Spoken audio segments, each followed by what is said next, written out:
Ok, je ne vais pas être très longue parce que je pense que tout ce que j'ai à dire est certainement peut-être moins intéressant que ce que le professeur Roussio va dire. Donc, pour ceux qui ne me connaissent pas, j'ai été responsable de l'association Lupus pendant 12 ans.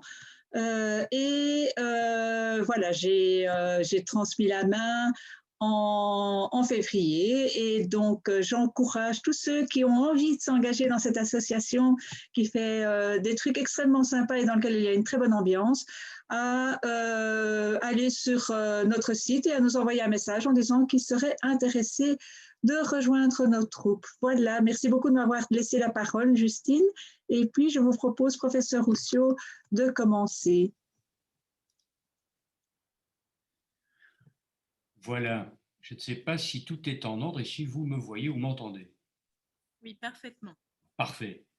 Eh bien, merci beaucoup d'abord à l'association Claire de nous donner cette opportunité de pouvoir quand même converser avec les patients, répondre à leurs questions, répondre à leurs attentes, malgré les circonstances particulièrement difficiles et complexes depuis un an qui nous empêchent de nous réunir. Ça nous manque vraiment, mais voilà, c'est ainsi que la situation est celle qu'elle est pour l'instant et on s'en accommode grâce notamment aux nouveaux moyens techniques. Et je remercie les gens de Claire d'avoir organisé tout cela. Je profite de l'occasion pour remercier Bernadette qui a fait un travail remarquable pour l'association Lupus Érythémateux pendant plus de 10 ans.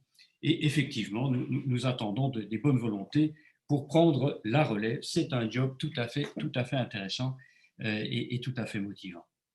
Alors en fait, on m'a demandé de parler des inloupables du lupus. Alors je me suis dit que j'allais pas faire une conférence avec de nombreuses diapositives parce que je crois que quand on montre beaucoup de diapositives, ben voilà, c'est pas toujours simple de suivre. Et donc, j'ai plutôt l'intention de vous faire un petit exposé et puis surtout de répondre à vos questions. Et Bernadette m'aidera pour canaliser vos questions, bien sûr des questions plutôt générales plutôt que des questions spécifiques. Alors, quelques mots d'abord sur le lupus en règle générale et sur son traitement, parce qu'en fait, c'est surtout, je suppose, des aspects thérapeutiques qui vous intéressent. Quelques mots sur le lupus d'abord. Le lupus, on parle ici du lupus systémique, c'est-à-dire du lupus érythémateux disséminé, c'est-à-dire de la forme qui est une véritable maladie auto-immune. Alors, ce n'est pas une maladie fréquente, hein, c'est une maladie rare même, puisqu'on considère que c'est une dame sur 2000 qui souffre de maladie lupique. Je dis dame parce que, comme vous savez, c'est une maladie essentiellement de la femme dans 90% des cas, depuis parfois l'enfance jusqu'à tous les âges, en général, moins souvent après la ménopause. Alors, c'est une maladie auto-immune, c'est-à-dire que les patients développent des anticorps contre leur propre structure, contre leurs propres cellules, les plaquettes, les globules rouges, les globules blancs, le rein, les poumons, le cœur, etc.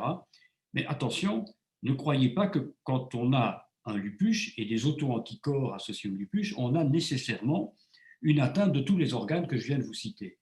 La majorité des patients ont des formes, heureusement, comme on dit, frustes, c'est-à-dire légères de lupus, c'est-à-dire essentiellement des formes qui ne mettent pas en péril un organe interne.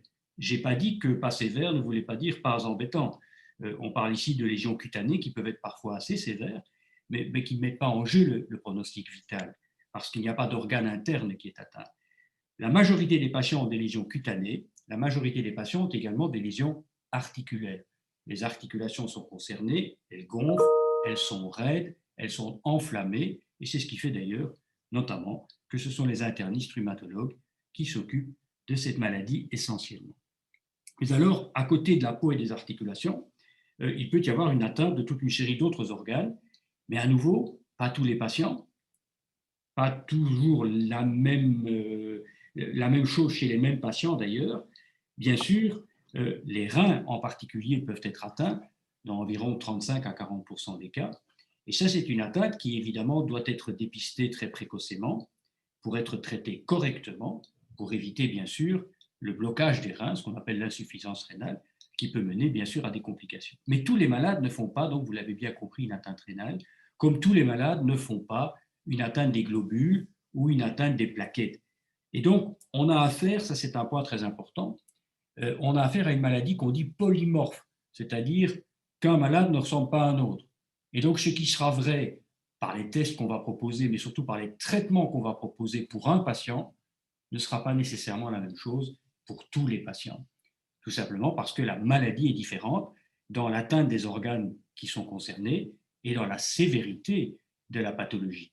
On comprend bien qu'on ne va pas traiter de la même façon une lésion cutanée et une maladie qui concerne le rein ou qui concerne des plaquettes extrêmement basses, par exemple, avec un risque d'hémorragie. Donc, c'est une maladie qui se présente de façon très polymorphe et dont le traitement nécessairement est extrêmement variable d'un patient à l'autre. Alors, une question qu'on pose souvent, et c'est aussi un inloupable, c'est est-ce que c'est facile à diagnostiquer le lupus? Et je réponds toujours à ça que je passe plus de temps à dire à des patients qui me sont envoyés pour lupus qu'ils n'en ont pas, heureusement, et ils sont tellement contents, ils repartent heureux parce qu'on leur a dit, écoutez, vous n'avez pas cette maladie. Je passe plus de temps à ça qu'à poser les vrais diagnostics. Pourquoi? Parce que nous avons d'excellents tests. Hein. On dit souvent, oui, on n'y a pas songé pendant longtemps. Ce n'est pas tout à fait vrai. En fait, grâce aux tests que nous avons aujourd'hui, la recherche des fameux auto-anticorps, des anticorps antinucléaires, eh bien, grâce à ces tests aujourd'hui, on peut très facilement poser le diagnostic. Et c'est vraiment plutôt exceptionnel qu'on passe à côté d'un diagnostic de lupus parce que le diagnostic, il n'est pas si compliqué parce que les tests biologiques nous apportent bien souvent une solution très claire sur le plan du diagnostic. Alors, quelques mots bien sûr sur le traitement. Parce que ça, c'est vraiment extrêmement important de s'assurer que les patients comprennent bien quels sont les buts du traitement. Le but du traitement, c'est bien sûr de permettre une vie normale, professionnelle, sociale, familiale, avec un maximum de sécurité, c'est-à-dire un minimum d'effets secondaires. Parce que ce n'est pas très difficile de donner des médicaments qui sont efficaces, on songe évidemment à la cortisone en particulier. Le problème, c'est que ces médicaments sont associés à une toxicité potentiellement importante. Et donc, il est important de savoir, je dirais, titrer l'agressivité du traitement à l'agressivité de la pathologie. Ce qui est aussi très important dans le traitement, c'est de s'assurer de ce qu'on appelle l'adhésion au traitement. Et c'est un problème majeur qui n'est pas spécifique au lupus, qui est rencontré dans beaucoup de pathologies rhumatismales chroniques, mais aussi des maladies de l'intestin chroniques, mais aussi des choses comme le diabète, comme l'hypertension. C'est qu'à certains moments, et ça se comprend bien souvent, la motivation pour prendre des médicaments, elle diminue un petit peu. Et la conséquence, évidemment, c'est que les médicaments, ils ne fonctionnent pas quand on ne les prend pas. Et le risque, c'est que quand on ne prend pas les médicaments, quand on va voir son médecin, le médecin, il estime que la maladie ne va pas bien, à juste titre, et le patient aussi, d'ailleurs, voit que sa maladie ne va pas bien. Et si c'est... le risque, évidemment, c'est qu'on décide de faire un autre traitement, de mettre un traitement qui est plus costaud, qui est plus puissant, et qui est peut-être même associé à plus d'effets secondaires, alors qu'en fait, la problématique, c'est essentiellement le fait de prendre ces médicaments régulièrement. Et donc, chaque fois que nous voyons un malade avec un lupus sévère, en particulier les gens jeunes, ce n'est pas facile, on a 15 ans, on a 20 ans, on a 25 ans, on vous dit que vous avez une maladie auto-immune, que voilà, on va vous aider, beaucoup, parce qu'on aide beaucoup les patients avec du lupus aujourd'hui, mais vous allez devoir prendre des médicaments. Et si vos reins sont malades, vous allez devoir prendre peut-être parfois 15 petites pilules, de 5 médicaments différents, par exemple. Donc, ça fait beaucoup de pilules et ça rend les choses un peu compliquées. Et donc, il arrive, et c'est normal, que les gens soient découragés. Et donc, nous insistons toujours, dès le début de la première consultation, sur l'importance de la prise des médicaments. Vous devez savoir, par exemple, pour prendre un exemple que tout le monde connaît, l'hypertension artérielle, eh bien, il est bien connu dans les études que 50%, vous m'entendez bien, ça fait la moitié, des patients ne prennent pas régulièrement leur traitement contre l'hypertension. Et donc, évidemment, ça pose toute la difficulté de l'adhésion, comme on dit, ou de l'adhérence thérapeutique. Et nous devons, nous, comme soignants, que ce soit les médecins, les infirmières, etc., renouveler sans cesse cet appel à commencer par prendre les médicaments qu'on prescrit, pour autant qu'on ait bien expliqué pourquoi il faut les prendre. Parce qu'évidemment, une des raisons pour lesquelles il n'y a pas d'adhésion dans les maladies chroniques, c'est que les médecins ou les infirmières n'expliquent pas suffisamment pourquoi il faut prendre telle et telle pilule. Une autre chose qui est importante pour susciter l'adhésion au traitement, c'est de d'emblée dire pour combien de temps ce sera. Hein. Il y a des médicaments, le Plaquenil, on va en parler, ça, on va dire que c'est pour la vie, mais c'est pour des années, des années, des années. Par contre, il y a d'autres médicaments, par exemple la cortisone, où on va dire, écoutez, oui, on va vous donner de la cortisone, mais c'est pour un temps limité. On va y revenir. Et donc, quelque part, se mettre dans une perspective temporelle est extrêmement important dans les maladies chroniques en général et dans le lupus systémique en particulier, parce que ça permet aux gens de bien comprendre pourquoi il faut prendre les médicaments et combien de temps ils vont devoir les prendre. Et quelle est aussi la cible que l'on vise. Qu'est-ce qu'on vise en fait avant de commencer un traitement? Et comme ça, le malade et le soignant, le médecin, peuvent évaluer ensemble si la cible est atteinte ou pas atteinte et peuvent ainsi, de commun accord, je dirais, et par une compréhension mutuelle, décider de devoir poursuivre parfois le traitement ou au contraire déjà, plus rapidement même parfois que prévu, parce que la cible est atteinte, de pouvoir un petit peu désescalader, comme on dit, dans le traitement. Donc, il faut définir la cible, il faut insister sur l'adhérence et il faut des traitements qui sont appropriés au patient qui est en face de nous. Alors, quelques règles générales et puis, bien sûr, les nouveautés. Alors, les règles générales du traitement, il y a un médicament que nous aimons beaucoup, vous le savez, c'est le Plaquenil, l'hydroxychloroquine. Alors, on a beaucoup parlé d'hydroxychloroquine, hein, le grand public ne connaissait rien d'hydroxychloroquine jusqu'à ce que malheureusement la pandémie Covid arrive et que quelqu'un qui n'est pas un grand scientifique, en tout cas à mon sens, propose ce traitement pour le traitement de la Covid. Et donc depuis lors, ben, vous savez bien que l'hydroxychloroquine, tout le monde sait ce que c'est, que le Plaquenil. Et malheureusement, nous avons, comme vous savez, les malades lupiques ont subi les conséquences de tout ça, puisqu'il n'y avait plus de Plaquenil dans les pharmacies, et on a dû trouver des moyens pour s'en procurer. Mais donc le Plaquenil, c'est un traitement essentiel, parce qu'il a été bien démontré que prendre son Plaquenil de façon régulière évitait en fait les poussées de la maladie. Le Plaquenil, ce n'est pas un médicament qui a un effet immédiat. Vous avez mal aux articulations, vous avez les articulations gonflées, vous avez des boutons sur la peau, vous prenez votre Plaquenil, bah, il ne va rien se passer en 48 heures. Il faut un certain temps pour qu'il agisse. On appelle ça un traitement de fond. Si vous prenez par contre de la cortisone, dès le lendemain, les choses vont beaucoup mieux. Le Plaquenil, non. C'est un médicament de fond. C'est un médicament qui prévient les poussées. Et donc, c'est ça qui fait que l'adhérence aux médicaments est parfois pas si évidente, parce que qu'on le prenne ou qu'on ne le prenne pas, on n'a pas d'effet immédiat. Hein. Si vous avez des douleurs, par exemple, bah, c'est sûr que si vous ne prenez pas votre anti-inflammatoire ou vos antidouleurs, bah, la douleur va vous rappeler le fait qu'il faut prendre votre médicament. Ici, on est dans une dynamique différente, c'est pour la prévention des rechutes, et il a bien été démontré par plusieurs études que le Plaquenil prévenait les rechutes de la maladie. Et ce qui est intéressant, c'est vrai aussi bien pour les rechutes peu sévères que même pour des rechutes ou pour des atteintes plus sévères qui concernent les organes internes. Donc le Plaquenil, oui, 10 fois oui, sauf bien sûr quand il est contre-indiqué. Les contre-indications sont rares. Il faut absolument vérifier, vous le savez, la toxicité oculaire qui est rarissime. Elle n'est pas rare, elle est rarissime. Mais elle existe.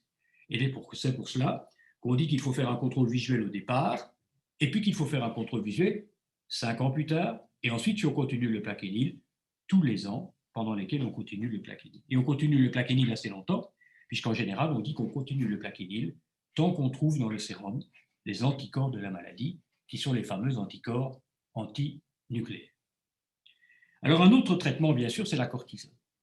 Il fut un temps où la cortisone était le seul traitement du lupus avec le Plaquenil. Et donc, on donnait beaucoup de cortisone. Aujourd'hui, on utilise la cortisone en beaucoup moins grande quantité et surtout pour des périodes beaucoup moins longues, tout simplement parce qu'on utilise la cortisone comme en anglais, on dit a bridge therapy, un traitement d'appoint, un traitement de pont, si vous voulez, qui permet d'attendre l'efficacité d'un autre médicament qu'on met en route, mais qui lui agit moins rapidement, parce que la cortisone, elle sauve la vie. Hein. Elle sauve la vie quand les reins sont bloqués, quand les plaquettes sont basses. Et donc, ça permet d'avoir un résultat très, très rapide. Le problème de la cortisone, c'est quand on ne l'arrête pas suffisamment vite, parce qu'alors, quand on continue, le corps s'habitue à la cortisone, et on a une espèce d'intoxication un peu chronique à la cortisone qui fait que vos propres glandes qui font de la cortisone elles sont devenues paresseuses, elles n'en font plus un seul milligramme chaque jour, alors qu'on doit en faire plusieurs milligrammes.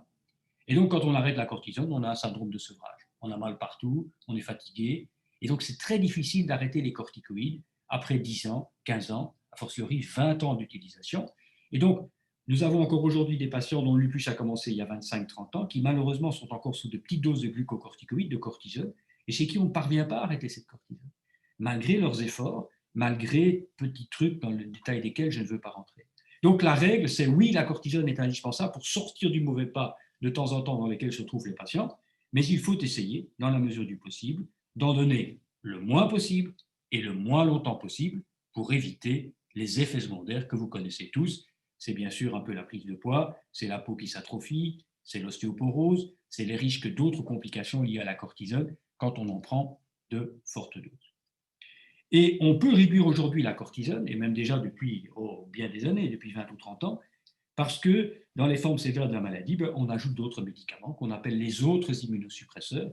Ce sont des médicaments que vous connaissez, on les appelle Imuran ou azatioprine, on les appelle Celcept, le mycophénolate mofétile, on les appelle Endoxan, la cyclophosphamide, qu'on donne par voie intraveineuse sous forme d'un petit Baxter tous les 15 jours. Ces médicaments-là, ce sont d'autres immunosuppresseurs. Ils sont très actifs également, mais ils ne sont pas actifs aussi vite que la cortisone. Donc quand il faut agir vite, c'est la cortisone, et puis on prescrit en même temps les immunosuppresseurs. Et quand les immunosuppresseurs sont pleinement actifs, après quelques semaines, voire parfois 2-3 mois de traitement, on peut diminuer les glucocorticoïdes, et la règle, c'est qu'il faut les arrêter. Un autre médicament qu'on utilise assez souvent dans le lupus, c'est le Ledertrexat. Alors le Ledertrexat, c'est en fait un traitement de l'arthrite. Et donc, dans le lupus, on a souvent de l'arthrite. D'abord, on traite l'arthrite du lupus comme on traite la polyarthrite rhumatoïde, comme on traite l'arthrite psoriasique, comme on traite d'autres arthrites. Et on donne un médicament qui s'appelle le Ledertrexat, qui est en général bien toléré et qu'on prend une fois par semaine, moyennant 2-3 autres précautions. Et puis, bien sûr, quand ça ne fonctionne pas ou quand on n'est pas tout à fait heureux des traitements, on peut ajouter ce qu'on appelle des thérapies ciblées, c'est-à-dire des biothérapies. De quoi s'agit-il? Ce sont des médicaments qui ont été développés par l'industrie pharmaceutique, qui sont généralement des anticorps monoclonaux. Qu'est-ce que c'est qu'un anticorps monoclonal? C'est un machin qui est fait par l'industrie pharmaceutique, qui est capable de capter ce qu'on appelle une cytokine. Les cytokines, ce sont les hormones du système immunitaire. Par exemple, dans la polyarthrite rhumatoïde, on sait très bien qu'une hormone très importante, c'est le TNF, peu importe. Et donc, on a développé des anticorps anti-TNF. On bloque le TNF, il n'y a plus de TNF en excès, l'arthrite va mieux, la polyarthrite va mieux. Eh bien, dans le lupus, ce n'est pas le TNF, mais c'est plusieurs autres cytokines.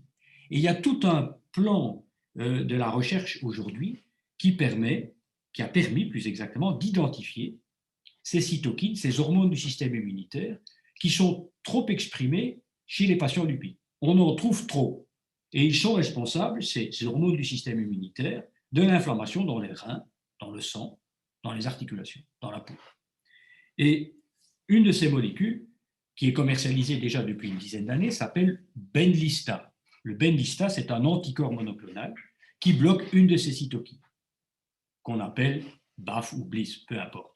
C'est donc un traitement ciblé, parce qu'on ne bloque pas tout, on bloque une chose. Mais cette chose est importante dans cette maladie. Alors vous allez me dire, mais pourquoi est-ce que tout le monde ne reçoit pas ce médicament? Parce que tout le monde n'a pas la signature moléculaire, comme on dit, de cette cytokine. C'est-à-dire que tout le monde, tous les lupus, je vous ai dit que c'était une maladie qui était polymorphe, eh bien, l'inflammation dans le lupus, parfois elle vient par une cytokine, parfois par une autre cytokine, parfois par encore une autre cytokine.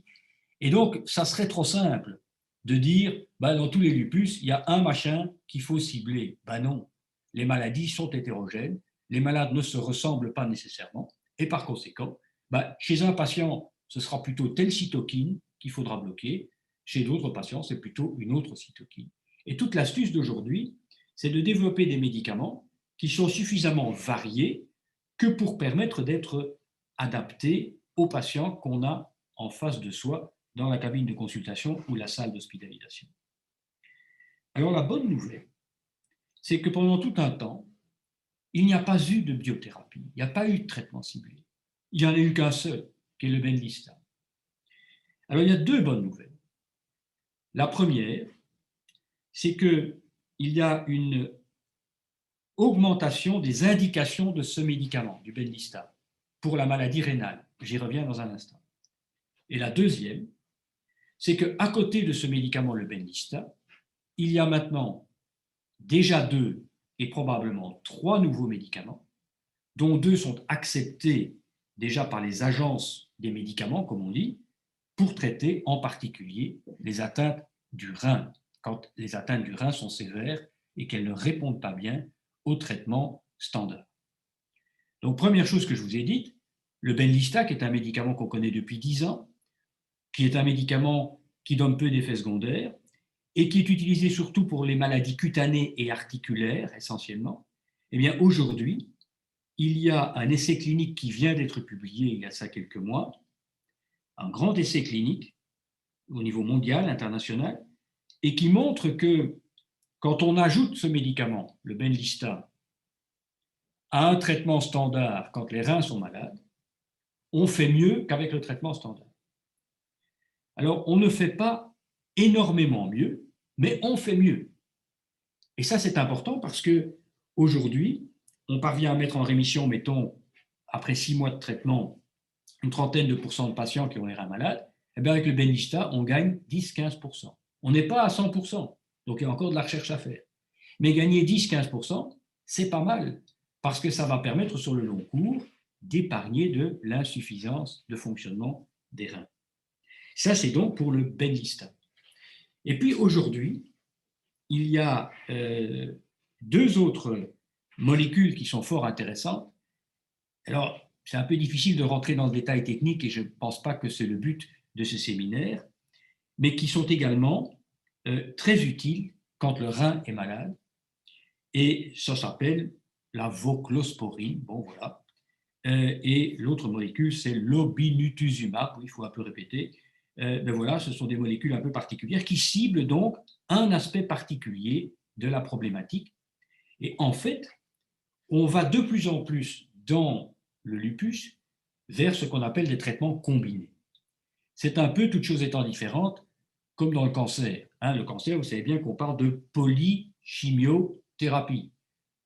C'est vrai qu'aujourd'hui, on donne parfois un seul médicament par la bouche, mais souvent, quand on donne des médicaments par la veine, quand on a le cancer, malheureusement, on donne 3 à 4 médicaments en même temps, ce qui fait d'ailleurs la toxicité du médicament. Mais ici, c'est différent, parce que ces médicaments sont peu toxiques. Ils sont très peu toxiques. Et la combinaison d'un traitement permet d'agir, vous l'avez bien compris, sur tel ou tel type de molécule qui intervient dans le puzzle qui fait que le rein, par exemple, est malade. Et donc, on va aller de plus en plus vers des traitements combinés et vers des traitements ciblés. Combinés, c'est-à-dire qu'on en emploie plusieurs en même temps, en tout cas pendant une période, et ciblés, parce qu'au lieu de tout bousiller comme on le fait avec les corticoïdes, et malheureusement les effets secondaires des corticoïdes, eh bien, on va pouvoir identifier chez un patient quelle est la molécule qu'il vaut mieux cibler. Pendant tout un temps, nous n'avons pas eu une seule cible. Pendant 10 ans, on en a eu une seule, c'est la fameuse cible qui est bloquée par le Benlysta. Eh bien, aujourd'hui, on a au moins 3 ou 4 autres cibles. Ce qui veut dire que ça ouvre des perspectives, en particulier pour les malades qui sont, comme on dit, réfractaires, c'est-à-dire qui ne répondent pas bien au traitement standard de la maladie. Donc voilà une première, comment dirais-je, une première série d'informations dont il faut retenir qu'on a affaire à une maladie rare, qu'on a une maladie qui est polymorphe, qui s'exprime différemment chez un malade et chez un autre, qui peut être extrêmement bénigne.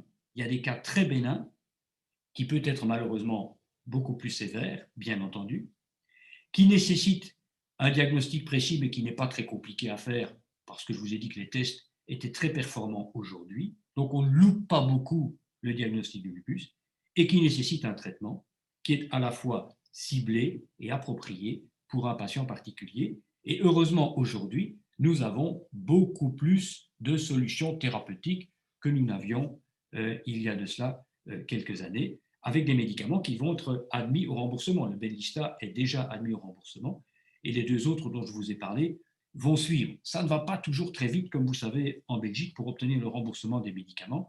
Hein. Bernadette sait bien qu'on a dû se battre bien, bien longtemps pour avoir le remboursement du Celsep, par exemple. Ça a été une guerre de 10 ans, enfin, pas une guerre, mais ça a été une lutte, on va dire, de 10 ans. Idem pour le Maptera, qui est un médicament dont je n'ai pas parlé, qui est le rituximab. Ben là aussi, il a fallu une dizaine d'années pour qu'on puisse utiliser des médicaments qu'heureusement, aujourd'hui, on a tous les jours. Et à ce propos, et je terminerai par là mon introduction, l'association des patients a joué un rôle absolument essentiel. Parce que quand on veut obtenir quelque chose du gouvernement qui est légitime, parce qu'elle se base sur des considérations scientifiques, avoir l'appui des médecins, bien sûr, mais surtout des patients, et particulièrement des patients sévères, c'est évidemment un appui considérable pour convaincre nos politiques que ces médicaments, dans des cas particuliers, sont vraiment utiles et doivent être admis au remboursement.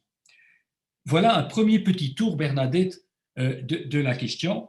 Je peux développer un aspect particulier si vous le souhaitez, mais peut-être qu'on peut commencer par regarder quelques questions dans la liste de ceux que tu auras repérés. Et alors, je vois que certaines questions ont déjà trouvé leur réponse, notamment par rapport aux avancées scientifiques en ce qui concerne les biothérapies. Tu as déjà pu y répondre. Maintenant, par rapport au traitement, il y avait une question qui me paraissait, enfin voilà, qui a été posée. J'ai fait une poussée sous traitement bien observé. Vous avez parlé de la non-observance, mais là, la personne a bien observé son traitement. Elle avait le Celsep et le Plaquenil. Est-ce que c'est fréquent de faire des rechutes dans ces conditions? Oui, donc c'est un point très intéressant, évidemment. Ce n'est pas parce qu'un malade rechute qu'il faut commencer par dire vous ne prenez pas vos médicaments. C'est une chose qu'il faut avoir en tête. Et il faut avoir un dialogue avec les patients, bien sûr.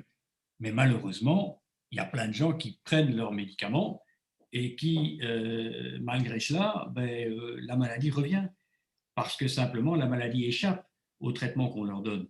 Et donc, oui, nous voyons bien sûr des poussées de la maladie malgré la prise correcte de médicaments. Et ce que nous faisons dans ces cas-là, c'est que nous devons revoir notre copie, comme on dit. C'est-à-dire que nous devons donner un autre médicament. Et heureusement, comme la panoplie des médicaments dont nous disposons aujourd'hui est plus large qu'il y a des années, ça nous facilite la vie. Maintenant qu'on a par exemple le fameux Maptera dont je viens de parler, les gens qui sont réfractaires au traitement standard, on a quelque chose à leur proposer, et bien entendu que c'est ce que nous faisons. Et malheureusement, oui, il y a des malades qui échappent à un traitement ou à deux traitements, et on doit parfois utiliser une deuxième ou une troisième ligne thérapeutique, bien entendu. Et il y a exceptionnellement des malades qui ne répondent malheureusement à rien ou à pas grand-chose, et chez qui nous sommes un peu dépassés par les événements, mais ça représente une toute petite proportion des patients qui souffrent de lupus érythémateux disséminé, heureusement. D'accord, merci beaucoup.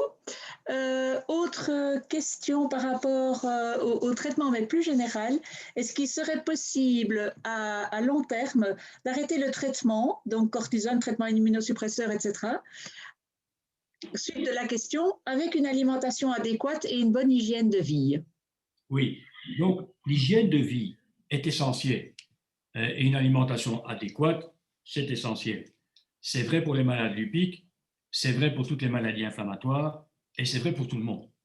Dans l'hygiène de vie, il y a le fait de ne pas avoir d'excès pondéral, c'est essentiel, et le fait évidemment de ne pas fumer, qui est absolument essentiel. Et vous savez bien que les patients qui viennent à ma consultation, j'insiste toujours là-dessus parce que c'est un facteur aggravant. Chez tout le monde, c'est très mauvais, mais chez les malades qui ont une maladie auto-immune, c'est particulièrement mauvais.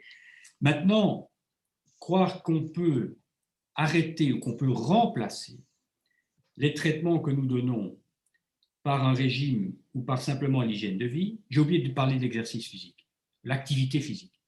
Arrêter le tabac, pas peser trop, pas avoir d'excès pondéral et faire de l'exercice physique. Mais penser qu'on peut supprimer pour quelqu'un qui a les reins malades, par exemple, le Celsep, pour prendre un exemple que tout le monde connaît, probablement tous les gens qui m'écoutent et qui ont une atteinte rénale, beaucoup sont sous Celsep ou sous Imuran, croire qu'on peut remplacer ça par un régime adéquat, si c'était vrai, j'en serais le plus heureux. Et je ferai des études de diététique et j'aurai 2 diététiciennes à ma consultation à côté de moi. C'est évident, c'est évident. Malheureusement, ça ne suffit pas. Mais ça aide à avoir une alimentation équilibrée, avoir un poids correct, ne pas fumer. Ça aide, faire de l'exercice, ça aide absolument. Et il faut insister là-dessus. Tout à fait. Ok. C'était tout pour cette question-là, je pense. Comme tu veux, oui. Ouais. Peut-être autre question qui concernait les vaccins. J'ai deux questions concernant les vaccins. La première, une personne qui a un lupus dormant et qui essaye d'avoir un bébé et qui se demande si dans ces conditions-là, c'est possible de se faire vacciner. Et une autre personne qui a le syndrome des antiphospholipides et donc qui prend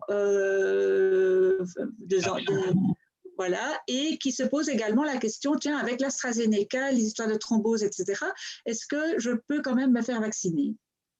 Donc, en règle générale, les gens qui ont un souhait de grossesse, et y compris les femmes enceintes, doivent se vacciner. Hein. On sait bien, par exemple, que la grippe, que tu me l'as dit, qu'on a un peu tendance à oublier, mais la grippe, elle est plus sévère chez les femmes enceintes que chez les femmes non enceintes. Donc, les femmes enceintes, la grossesse, c'est une indication supplémentaire de vaccination contre la grippe. Et ça fonctionne très bien et ce n'est pas dangereux ni pour la future maman, ni pour le bébé. Donc, oui, enfin, il faut évidemment se protéger contre les infections, en particulier si on envisage une grossesse, et y compris pendant la grossesse, puisqu'évidemment, la pandémie grippale annuelle, qui arrive en général en octobre-novembre, hein, ou novembre-décembre, c'est à ce moment-là qu'on vaccine en novembre, en décembre chaque année. Si la femme est enceinte, oui, bien sûr, on va la vacciner. Alors, pour ce qui est, bien sûr, de la question sur l'AstraZeneca, bon, bien sûr, c'est un risque qui est exceptionnel. Il est réel. Hein. AstraZeneca, les vaccins avec adénovirus, il y a des drôles de trucs qui se passent, mais c'est exceptionnel. C'est entre 1 sur 100 000 à 1 sur 1 million de doses vaccinales. Donc, on est dans des effets secondaires que l'on observe en fait que parce qu'on va vacciner 7 milliards d'individus. C'est toujours la même chose. Si on avait vacciné que 1 million d'individus, on aurait vu un cas et on aurait dit ben, c'est par hasard. Mais c'est parce qu'on vaccine des dizaines de millions de gens qu'en fait on voit que c'est un peu bizarre d'avoir ces thromboses des veines cérébrales qu'on voit vraiment régulièrement. Alors la question qui est posée est pertinente, c'est est-ce que parce qu'on a un syndrome antiphospholipide, on ne peut pas recevoir l'AstraZeneca? Nous avons discuté de ça à plusieurs reprises. Et il ne semble pas que le fait d'avoir ces anticorps antiphospholipides soit un facteur prédisposant à faire ces complications sur l'AstraZeneca. Les gens qui ont fait des complications sur l'AstraZeneca n'étaient pas des gens qui avaient déjà spontanément une tendance à faire des thromboses. Donc, en fait, il faut bien tempérer le risque de faire une réaction aussi rarissime que celle-là par rapport au risque quand même qui est plutôt d'un sur quoi 1000 par rapport à 100 000 ou 1 million, 1 sur 1000 de mourir de la Covid. Hein. Donc, le risque est de 2 facteurs ou 3 facteurs logarithmiques de différence, 3 ordres de grandeur différents. Donc, il n'y a pas dans nos populations de syndrome antiphospholipide, on n'a pas, ces patients-là ne sont pas hyper représentés. Mais évidemment, on a affaire à 2 complications qui sont très rares. Donc, c'est difficile d'être tout à fait formel, mais pour l'instant, nous ne déconseillons pas. Ce que je dis aux gens, c'est écoutez, quand on vous offre un vaccin, comme je dis, vous relevez la manche et vous vous laissez piquer. Et voilà, parce que le risque est trop important, surtout que les patients qui ont un lupus, souvent, ils reçoivent d'autres médicaments quand ils ont un lupus un peu sévère, qui sont des immunosuppresseurs. Et qui dit immunosuppresseur, ben, dit qu'évidemment, ben, le virus, il aime bien les gens qui prennent des immunosuppresseurs parce que les défenses de l'organisme contre ces virus sont un peu atténuées. Et donc, le virus, il peut s'en donner à cœur joie. Donc, oui, il faut vacciner. Et oui, si c'est l'AstraZeneca, ben c'est l'AstraZeneca. Ceci dit, maintenant, en Belgique, pour l'instant, l'AstraZeneca est plutôt réservé, comme vous savez, à des gens de plus de 41 ou 2 ans, je ne sais plus. Et donc, on ne l'administre plus aux personnes plus jeunes qui sont plus susceptibles d'avoir un lupus actif. D'accord, merci beaucoup. Dernière question en rapport avec la vaccination, parce que je rappelle à tout le monde qu'il y a un webinaire qui a été fait sur le Covid et la vaccination quand on a des maladies rhumatismales inflammatoires. Et ce webinaire est disponible sur YouTube, sur la chaîne YouTube de Claire. Donc voilà, je vous encourage à aller le regarder. Peut-être simplement la dernière question. Mon cardiologue me dit que comme je suis sous immunosuppresseur, ça ne sert à rien de me faire vacciner parce que dans ce cas, les vaccins ne marchent pas. C'est faux. C'est faux. Donc, les vaccins fonctionnent chez les gens sous immunosuppresseurs. Ils fonctionnent peut-être un peu moins bien en termes de titres d'anticorps et de protection, mais suffisamment, ça a été bien démontré, en particulier dans le lupus, pour la vaccination contre la grippe et pour la vaccination contre le pneumocoque. Pour la Covid, on n'est pas encore tout à fait sûr parce qu'on n'a pas encore beaucoup de données. Mais il n'y a pas de raison de penser que ce soit différent. Il y a peut-être une exception pour la vaccination, ce sont les malades qui reçoivent du rituximab, donc du MabThera, peut-être que certaines personnes. Et là effectivement, il n'est pas impossible qu'il faille une troisième dose, par exemple, pour bien protéger les gens. C'est quelque chose, par exemple, qui est conseillé par la Haute Autorité de Santé en France. D'accord, voilà qui est très clair. Merci beaucoup. Question plus technique concernant les prises de sang. Est-ce que le taux d'anticorps antinucléaires est corrélé avec la sévérité de la poussée? Oui, parfois oui. Pas les anticorps antinucléaires comme tels, mais certains anticorps, en particulier ceux qu'on appelle les anticorps anti-ADN ou anti-DNA, qui sont des anticorps vraiment spécifiques du lupus et qui sont associés à l'atteinte rénale, oui, ils sont associés à des poussées. Et en fait, c'est une des raisons pour lesquelles les gens qui ont fait du lupus rénal, je répète 40% des malades, on les suit régulièrement par une prise de sang et on leur dit, écoutez, venez 3 fois par an vous montrer. Même si vous allez bien, on veut voir ce qui se passe dans votre sang. Parce que ce qu'on voit de temps en temps, c'est que les anticorps qui étaient plats, bouf, ils montent dans le sang avant que le malade n'ait des manifestations de néphrite, avant qu'il y ait de l'albumine dans les urines ou qu'il y ait un peu d'insuffisance rénale. Et donc ça nous donne un signal. Ça, c'est un warning qui nous fait dire, attention, ce malade-là, c'est pas dans 4 mois ou dans 6 mois ou dans un an qu'il faut le revoir. C'est peut-être dans un mois ou dans 2 mois, parce qu'il pourrait se passer quelque chose. Il ne se passe pas toujours quelque chose, mais oui, certains auto-anticorps prédisent la rechute ou la poussée de la maladie. Pas tous. Ok, merci beaucoup. Autre question, est-ce que c'est nécessaire de doser le plaquenil dans le sang? Ah, donc ce n'est pas, le dosage du plaquenil dans le sang est une manière de mesurer ou d'apprécier l'adhésion au traitement. Pour faire court, le plaquenil, c'est un médicament qui a une longue demi-vie. C'est-à-dire vous prenez un comprimé, vous prenez régulièrement votre plaquenil, vous allez avoir votre taux de plaquenil qui augmente. Si vous prenez votre plaquenil que 2 jours avant de venir voir au chiot, parce que vous vous dites tout comme ça, il m'a prescrit des boîtes de plaquenil, je vais lui faire plaisir et je vais prendre mes 2 pilules avant de venir lui serrer la pince à la consultation, ben moi je vais le voir. Moi je vais le voir parce que vos taux, ils seront très faibles de plaquenil. Et donc ça va me laisser penser que peut-être bien que de temps en temps, ben, on n'est pas fâché pour ça, mais que de temps en temps, vous prenez moins bien vos médicaments. Donc, c'est plus utile pour monitorer l'adhésion thérapeutique que pour le traitement lui-même. D'accord. Merci beaucoup. Encore une question sur le plaquenil. Donc, quelqu'un qui ne prenait pas, voilà, donc on est dans les problèmes d'adhérence, elle ne prenait plus son plaquenil régulièrement. Et est-ce qu'un lupus même, entre guillemets, quiescent, et un lupus systémique peut provoquer une perte de cheveux diffuse? Oui. C'est un problème, hein, c'est un problème.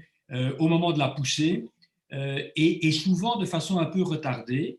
Donc la poussée est passée, le malade va mieux, et puis malheureusement, elle perd ses cheveux, la dame. Et c'est évidemment très impressionnant parce qu'à ce moment-là, les gens vont mieux et la perte de cheveux est souvent retardée. C'est souvent d'ailleurs comme ça aussi après un traumatisme, un choc, on perd parfois ses cheveux. Eh ben, c'est parfois retardé par rapport au choc. Ce qu'il faut savoir, c'est qu'avec un bon traitement, ça repousse. Ce qui est très différent des lésions localisées. Quand on a une zone d'alopécie en air, malheureusement, avec des lésions et des croûtes, là, il faut prendre des affaires très au sérieux parce qu'avec des traitements locaux, parce que sinon, ça risque de ne pas repousser. Mais donc, quand on en perd beaucoup, en général, c'est moins grave que quand on en perd à un endroit, pour faire simple. Je fais des réponses courtes pour permettre d'envisager un maximum de questions. D'accord, merci. Autre question, si on ne peut plus prendre de Plaquenil parce qu'on a développé donc le problème aux yeux dont vous avez parlé, est-ce qu'il y a un traitement de fond alternatif? Oui, bien sûr. Hein, donc, à ce moment-là, on va utiliser d'autres médicaments que les antimalariques. On en a parlé, le lédortrexate. Parfois, dans les lésions cutanées sévères, on utilise la thalidomide, hein, qui est le fameux Softenon que les personnes plus âgées ont connu, qui donne malheureusement des ennuis. On ne peut pas le donner chez la femme enceinte, bien entendu, mais qui donne de très très bons résultats dans des formes de lupus cutané, mais qui a une petite toxicité additionnelle, notamment neurologique, qui fait qu'on préfère le plaquenil. Mais on a des alternatives au plaquenil. Heureusement, ces cas sont rares d'intolérance au plaquenil. Ok, merci. Autre question par rapport au traitement. Donc une personne qui est sous méthotrexate, quelles sont mes chances de concevoir un enfant? Elles sont totalement conservées. La seule chose, c'est que quand on est sous méthotrexate, on ne peut pas être enceinte. Mais ça ne veut absolument pas dire qu'on a une infertilité. C'est-à-dire que ça ne pose aucun problème. On arrête le lédortrexate ou le méthotrexate pendant 1 mois, 2 mois. Avant, on disait 6 mois, ça n'est pas vrai. 1 mois, 2 mois, être sûr de ne pas être enceinte quand on prend le méthotrexate.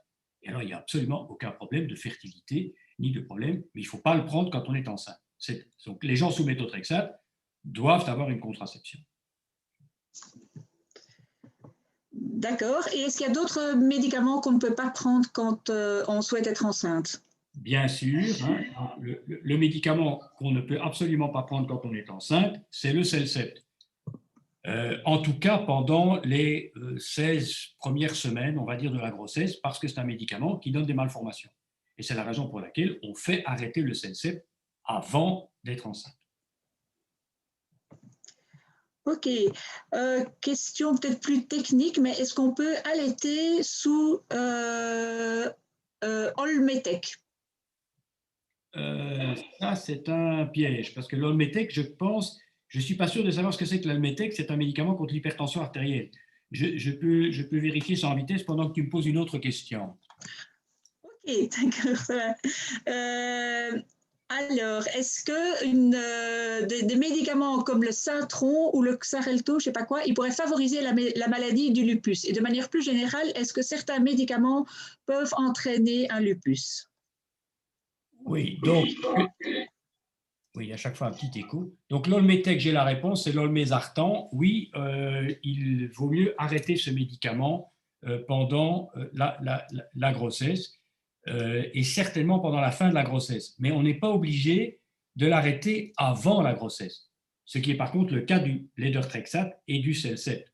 Donc, j'insiste bien là-dessus. Il y a des médicaments qu'il faut arrêter avant d'être enceinte, et puis il y a des médicaments qu'il vaut mieux ne pas prendre quand on est enceinte, en particulier pendant la dernière partie de la grossesse. L'Olmesartan, donc l'Olmetec, fait partie de cela. Et j'ai oublié ta question. Oui, en fait, l'Olmetec, c'était aussi pour l'allaitement, donc. Je ne sais plus parce que moi aussi j'ai des... Pardon. Pour l'allaitement, il n'y a pas de problème. L'allaitement, pas de problème. OK, avec. Il y a un très bon site qui s'appelle le CRAT, C-R-A-T, le CRAT, C-R-A-T, il est disponible pour tout le monde et qui explique bien les effets secondaires des médicaments pendant la grossesse ou l'allaitement. Très utile. OK. Question plus générale. J'ai répondu à ta question précédente, hein, que j'ai regardé sur les autres médicaments, je ne sais plus. Pardon. Oui, tout à fait. Alors, autre question plus générale. À quel signe voit-on qu'un lupus est en poussée, que le lupus évolue et s'aggrave? La première chose, c'est le patient lui-même. Il sait que sa maladie revient. Il connaît sa maladie mieux que personne. Et il dit, docteur, moi, je sens que c'est la même chose. Il faut faire confiance au patient. Il a de nouveau des douleurs articulaires, il a de nouveau de la fièvre, il a de nouveau les urines qui moussent, il a de nouveau un gonflement des articulations, il a de nouveau des lésions cutanées.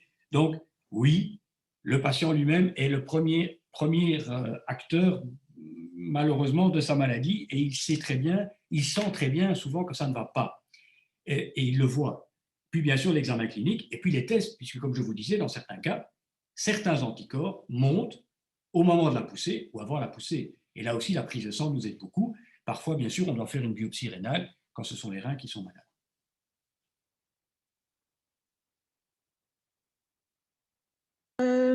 Est-ce que, oui, je pense qu'effectivement, la deuxième partie de la question n'avait pas été répondue. Est-ce qu'il y a des médicaments qui peuvent déclencher un lupus? Oui, c'est ça la question. C'est pas vraiment déclencher un lupus comme un vrai lupus, mais il y a des médicaments qui donnent des symptômes qui ressemblent un peu au lupus, y compris même avec des anticorps, c'est un peu compliqué, mais ce sont des médicaments qu'on n'utilise pas très souvent. Il y avait un exemple classique d'un médicament contre l'hypertension, mais qu'on n'utilise plus et qui peut donner ce qu'on appelle du lupus induit. Mais on y change en général parce qu'on connaît les médicaments, ils ne sont pas fréquents. Et par conséquent, il suffit d'arrêter le médicament pour que le lupus induit par le médicament disparaisse. Mais ce n'est pas, c'est plutôt rare. C'est plutôt rare. Ok, autre question aussi plus générale. Qu'est-ce que vous pensez du cannabis thérapeutique pour soulager les douleurs en cas d'inflammation articulaire? Oui, donc, pourquoi pas? Donc, je ne connais pas bien le sujet. C'est sans doute, ça fait sans doute partie de l'arsenal thérapeutique. Je ne crois pas qu'il y ait du cannabis disponible, je veux dire pharmaceutique ou pharmacologique, dans nos officines aujourd'hui en Belgique, mais je me trompe peut-être. Maintenant, attention, la douleur est une chose, l'inflammation est une chose, et le cannabis ne va pas traiter l'inflammation ou la cause du problème, comme le fait le plaquenil, la cortisone, le Celcept et autres affaires. Donc, c'est une espèce d'emplâtre qu'on met, c'est un peu un dafalgan, ou un paracétamol, je dirais. Maintenant, attention aussi à la dépendance par rapport à ces médicaments ou à ces substances dont il faut se méfier. C'est un peu comme les morphiniques. On n'aime pas trop donner des morphines à des gens qui ont de l'arthrose, par exemple, parce qu'ils s'habituent à ça. Ben oui, ça a un effet central. Ok. Par rapport je ne vais pas dire aux effets secondaires, mais quelque part, oui. Est-ce qu'il y a malheureusement plus de risques de développer un cancer quand on a une maladie auto-immune, en particulier un lupus? Et est-ce que ces risques sont augmentés en cas de biothérapie? Eh bien, oui, il y a un petit risque de développer un cancer du sang qu'on appelle le lymphome, mais qui reste extrêmement rare. Mais comme c'est une maladie qui est déjà rare par elle-même, ben, le fait qu'on accrue un peu on augmente un peu le risque, ça ne se voit à peine. Mais c'est vrai qu'il y a un petit risque accru de lymphome, mais ce sont des choses exceptionnelles. Donc, en gros, la réponse est non. Est-ce que les biothérapies provoquent le cancer? La réponse aussi est non. On a des bonnes informations sur les biothérapies qui nous démontrent qu'au contraire, parce qu'on inhibe l'inflammation, on diminue peut-être le risque de cancer. Parce que l'inflammation chronique est une source, pas unique, hein, mais est un facteur favorisant du cancer. Donc avoir de l'inflammation de façon chronique, ce n'est pas bon. Donc utiliser des biothérapies pour atténuer l'inflammation, ça ne peut être que bon pour le cancer. Et c'est ce que le registre montre, c'est ce que les registres montrent. D'accord. Je suis désolée parce que les questions vont un peu dans tous les sens et comme elles viennent de trois côtés différents, c'est parfois un peu compliqué d'essayer de les synthétiser. Alors, est-ce qu'on peut avoir une poussée de lupus alors que la prise de sang ne montre aucun signe de poussée? La réponse est oui. Quand il s'agit de lupus cutané, par exemple, on peut avoir des lésions cutanées très importantes, par exemple déclenchées par le soleil. Hein, on n'a pas parlé de ça non plus, mais le soleil n'est pas bon pour les malades qui ont des lésions cutanées, puisque ces lésions sont photosensibles, aggravées par le soleil. Oui, quand on a un lupus de la peau, ça ne se manifeste pas nécessairement par des signes dans la prise de sang, bien sûr. Par contre, si on a un lupus des reins, là, on va le voir dans l'examen des urines et dans la prise de sang. Ça, c'est évident. D'accord. Question plus générale, est-ce que la méditation et le yoga peuvent, un, aider à soulager les douleurs et deux, peuvent jouer sur les symptômes du lupus? Je suis persuadé que la méditation, le yoga et toute autre auto-hypnose, etc., peut aider à contrôler des phénomènes douloureux. Ça a été bien étudié et c'est bien documenté, puisque vous savez que même sous auto-hypnose, on peut enlever la thyroïde de quelqu'un. Donc, ça veut dire que ça a certainement des effets antidouleurs. Est-ce que ça suffit pour guérir le lupus? Non, non. À nouveau, ça fait partie des traitements symptomatiques. Pourquoi pas? C'est sûrement une manière d'augmenter le seuil de la douleur, et donc c'est très bien. Mais bien sûr, ce n'est pas ça qui va faire disparaître l'albumine dans les urines ou qui va soigner un rein qui est bloqué. Mais c'est un traitement additionnel qui peut certainement être utilisé par les patients et qui n'a pas d'effet secondaire. Voilà, justement, en ce qui concerne les effets secondaires, est-ce que le médicament Immurel est dangereux à long terme? Oui, donc, alors évidemment, dangereux, c'est un peu vague comme question. Bien sûr. Donc, l'Immurel, c'est l'Immurant, c'est l'azatioprine. Immurel, c'est la variante française, celui de l'Immurant en Belgique ou de l'azatioprine. Eh bien, le danger de l'Immurant à très long terme, c'est-à-dire à 10 ans, 15 ans, 20 ans d'utilisation, c'est de faire des cancers de la peau. Heureusement, pas les cancers les plus graves. Mais oui, après une exposition très, très prolongée à l'Immurant, il y a une augmentation du risque de cancer de la peau. D'accord. Et est-ce que c'est fréquent d'avoir, autre question par rapport aux effets secondaires, est-ce que c'est fréquent d'avoir l'effet secondaire dépressif, crise de panique avec le Benlysta? Non, ce n'est pas fréquent. Je pense avoir vu un cas ou deux de cela, et c'est toujours très difficile d'apprécier cela, parce que c'est un effet secondaire rarissime, et on n'a pas non plus des milliers de malades sous Benlysta. Hein. On a des milliers de malades sous glucocorticoïdes et sous plaquenil, mais on n'en a pas des milliers sous Benlysta. Mais pourquoi pas? Voilà. D'accord. Donc ce n'est pas particulièrement fréquent, c'est ça que j'entends comme. Non, c'est très, très, très exceptionnel. Ok, d'accord. Autre question, est-ce qu'on peut prendre de l'ibuprofène en prévention, ça je comprends moins, en prévention des inflammations sur une longue durée? L'ibuprofène, c'est un peu comme, c'est aussi un peu un emplâtre sur une jambe de bois, comme on dit, c'est un traitement essentiellement symptomatique. Alors attention que l'ibuprofène et les autres médicaments anti-inflammatoires non stéroïdiens sont associés à des effets toxiques sur le rein. Donc, et qu'ils augmentent aussi la pression artérielle. Donc, je n'aime pas l'utilisation chronique des anti-inflammatoires, y compris l'ibuprofène, chez les malades qui ont un lupus, parce que ce n'est pas bon pour leur pression artérielle et ce n'est pas bon pour leur rein. Mais donc, de façon ponctuelle, si on a une migraine ou si on a des douleurs liées à la menstruation, par exemple, qu'on prenne un ibuprofène, ce n'est pas grave, mais pas tous les jours. D'accord. Alors, des questions sur les causes. D'une part, l'exposition solaire peut-elle déclencher une poussée chez un malade atteint de lupus? D'autre part, quels sont les liens entre toxiques, perturbateurs endocriniens, plastique, tabagisme, pesticides, stress et maladies auto-immunes? Et de manière plus générale, quelles sont les causes de. Enfin, est-ce qu'il y a des nouvelles recherches en ce qui concerne les causes du lupus? Ok. Donc, que le soleil peut provoquer des poussées cutanées de lupus, ça ne fait aucun doute. Aucun doute, nous voyons ça à chaque printemps, parce que les gens ils ont oublié que le soleil il allait arriver, et aux premières expositions solaires, même anodines, bouf, poussée de la maladie sur le plan cutané. Aucun doute là-dessus. Toxiques et maladies auto-immunes, c'est un des grands domaines d'investigation à venir. Je suis persuadé que tout ce qui est pollution, microparticules, etc., ça joue un rôle évident dans l'éclosion des maladies. Maintenant, le prouver et le démontrer, c'est difficile. Et pour l'instant, on n'a pas de preuve que ça provoque les maladies auto-immunes, mais que ça puisse les aggraver, que ça puisse jouer un rôle, ça, on en est assez persuadé. Il fut un temps, il y a un siècle, ça n'est quand même pas si loin, où on ne savait pas que le tabac provoquait le cancer bronchique. Hein.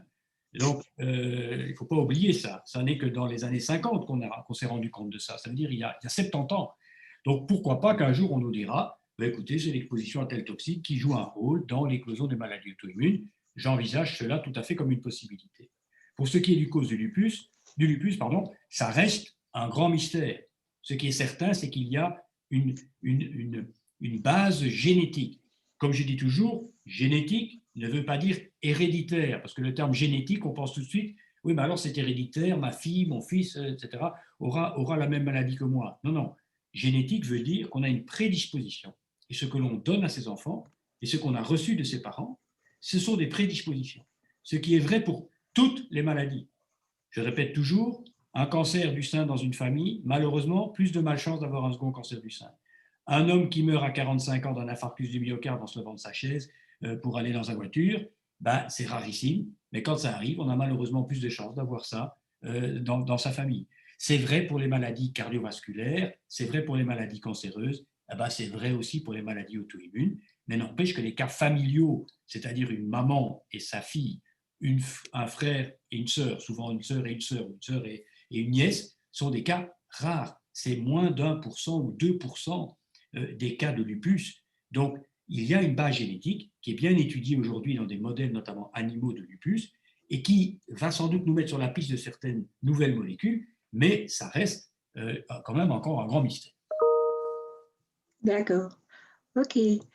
Euh, Par rapport aux symptômes, pardon, de lupus, il y a une question par rapport à quoi voit-on qu'on a un lupus neurologique et j'essaie de retrouver la question. Quels examens est-ce qu'il faut faire et quels symptômes? Et alors une autre question beaucoup plus facile, c'est est-ce que le lupus provoque des acouphènes? Donc je propose que tu répondes d'abord à la question sur les acouphènes et puis après la question sur l'atteinte neurologique qui me paraît plus complexe. Bientôt, tu feras les réponses aussi, c'est merveilleux. D'accord. Les acouphènes, la réponse est non. Donc, je ne dis pas que les malades du pic ne peuvent pas avoir des acouphènes, mais il n'y a pas plus d'acouphènes chez les malades du pic que chez madame tout le monde. Les complications neurologiques, effectivement, c'est très difficile.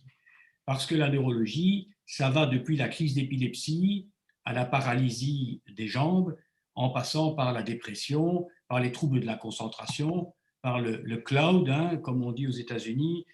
Et donc ça, c'est compliqué. D'autant plus que, vous savez, quand les reins sont malades, on peut y avoir accès. Un, parce qu'on a les urines, et deux, parce qu'on a la biopsie du rein. Pour le cerveau, on a nos émotions, on a notre examen clinique, et on a le scanner et l'IRM, mais on n'a pas la biopsie du cerveau. Et on n'a pas des humeurs qui sortent du cerveau et qui peuvent nous indiquer, comme les urines du rein, s'il y a vraiment quelque chose qui se passe là dans le cerveau. Donc c'est difficile d'investiguer le cerveau. De toute façon, le cerveau, c'est évidemment la pièce anatomique qui fera l'objet du plus de recherches et du plus de découvertes dans le 21e siècle et le 22e siècle. Et donc peut-être que quand on comprendra mieux le fonctionnement du cerveau, on en comprend peut-être un millionième de cet organe formidable, et bien peut-être qu'alors on comprendra mieux pourquoi les malades du pic ont des problèmes cérébraux et neurologiques. Aujourd'hui, ça reste quand même très fort, précisément dans le cloud. D'accord. Je vois avec surprise et une sorte d'effroi qu'en fait on arrive déjà pratiquement à 7 heures du soir. Voilà, il va falloir bientôt clôturer.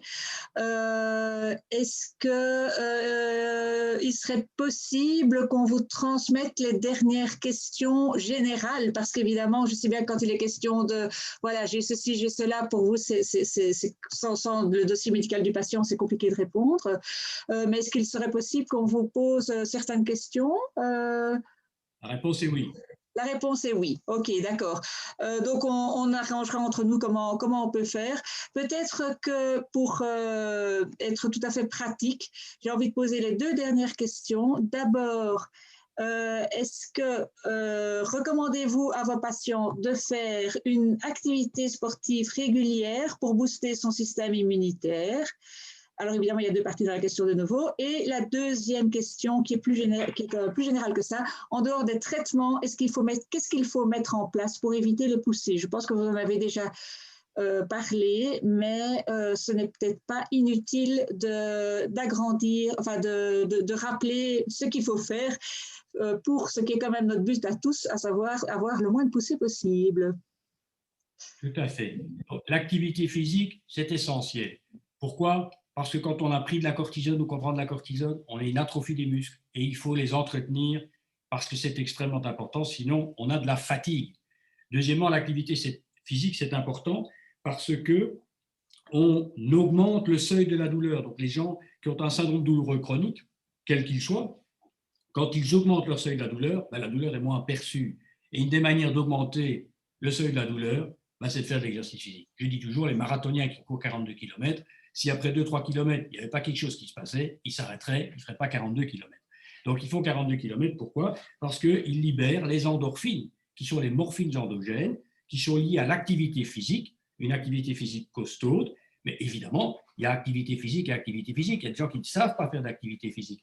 Mais tu sais bien, Bernadette, que nous avons fait un protocole avec l'aide d'ailleurs de l'association des patients qui a pu démontrer que des gens fatigués qui font de l'exercice physique, eh bien, ils ont moins de fatigue malgré qu'ils font de l'exercice physique par rapport à ceux qui ne font pas d'exercice physique. Et on l'a démontré dans un essai contrôlé. Mettre en place pour éviter les poussées, il ne faut pas culpabiliser. Hein. Ce n'est pas parce qu'on fait tout ce qu'on peut qu'on n'a pas de poussées. Et il y a des choses qu'on peut faire, mais malheureusement, voilà, il faut être bien clair, on peut faire des poussées, même si on prend tous ces médicaments, on l'a déjà dit, même si on fait de l'exercice physique, même si on est sage comme une image, même si on ne fume pas, même si on n'a pas d'excès pondéral, même si ceci, même si cela. Malheureusement, ça existe. Mais c'est sûr que faire de l'exercice physique, prendre ses médicaments, ne pas fumer, avoir un poids corporel correct, aller voir son médecin de temps en temps, même si on se sent bien, tout ça, ça contribue bien sûr à soit éviter les poussées, soit surtout, je pense, à détecter précocement les poussées. C'est la raison pour laquelle on insiste pour voir les patients, même quand ils vont bien, 1 à 2 fois par an, parce que parfois on voit des petites choses qui nous mettent la puce à l'oreille. Voilà. D'accord. Eh bien, un tout grand merci. Je suis vraiment totalement désolée par rapport aux personnes dont je n'ai pas pu poser les questions parce qu'il y en avait vraiment certaines qui étaient extrêmement intéressantes. Mais donc, on va vous transmettre le moyen de poser vos questions au professeur Roussio. Qui répondra avec la gentillesse et la compétence qu'on lui connaît. Voilà, peut-être que la dernière chose que j'ai envie de dire avant de laisser la parole aux organisateurs de Claire, puisque c'est l'association Claire, je vous rappelle, claire.be qui organise cette conférence, c'est de vous transmettre au nom de bien des participants, parce qu'on a reçu vraiment énormément de remerciements, de tous les remerciements des participants. Voilà, c'est vraiment, ça correspond vraiment à un besoin, semble-t-il, des patients qui parfois n'ont pas de réponse à leurs questions. Et donc, le fait de pouvoir comme ça dialoguer avec vous, c'est vraiment une chance extraordinaire que vous avez fournie à tous les patients et je vous en remercie infiniment. C'est avec grand plaisir, Bernadette, et je reste à votre disposition, tu le sais bien. En tout cas, un tout grand merci, Dr Roussio, pour votre intervention qui était très intéressante. Et c'est vrai que c'est toujours frustrant, je pense, pour les personnes qui ont chacun leurs questions, de pouvoir répondre à tout le monde. Mais je pense que voilà, on essaie de faire au mieux. C'est mieux comme ça que de ne pas avoir de questions. Voilà, c'est ça. Au mieux ça que rien. Je suis d'accord de continuer, mais il n'y a pas moyen puisqu'il y a une deuxième conférence et je dois céder la place à quelqu'un d'autre, ce qui est tout à fait normal. Voilà, c'est ça, exactement. En tout cas, un tout grand merci pour vos interventions qui sont toujours très pertinentes. Et donc, merci à vous. Donc voilà, donc c'est comme ça que ce webinaire donc prend fin. Je remercie aussi toutes les personnes qui sont venues et qui ont pu écouter et poser leurs questions. Et donc, dans 10 minutes, on va passer à l'autre atelier sur le travail. Donc voilà, bonne soirée à tous. Bonne soirée à tout le monde. Et voilà, à bientôt.